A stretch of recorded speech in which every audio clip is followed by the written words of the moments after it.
Work can be what starts it, but then your diet starts slipping because when you burn out related to work, sometimes you work even harder to kind of compensate for what you're feeling. Like, oh, I cannot focus, so I need to work harder and harder, and you burn yourself even more.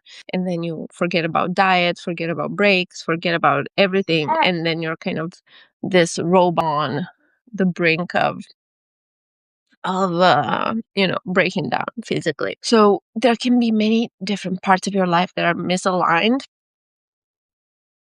physically, spiritually, mentally, to make you be so unbalanced. And when that situation continues over a long period of time, and the length depends on any of us, then you might get your genetically predisposed illnesses that can come up because your immunity is messed up. You're not giving your body what it needs.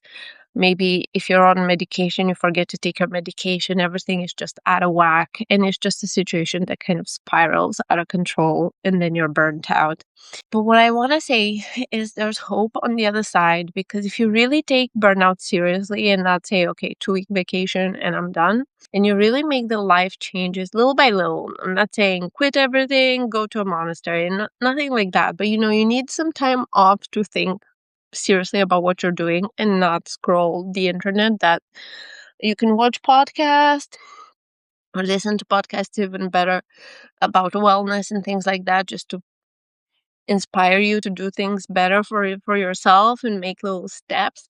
And it's basically what I talked about yesterday's life, about having an iterative approach to life, trying different things and see what sticks, see what kind of movement gives you joy instead of feeling like a chore, what kind of food or type of cooking or moment in the day that you actually enjoy cooking, and make a beautiful thing out of it, a ritual. I used to love cooking breakfast slowly after my daughter was at daycare and sitting on the balcony and enjoying it slowly.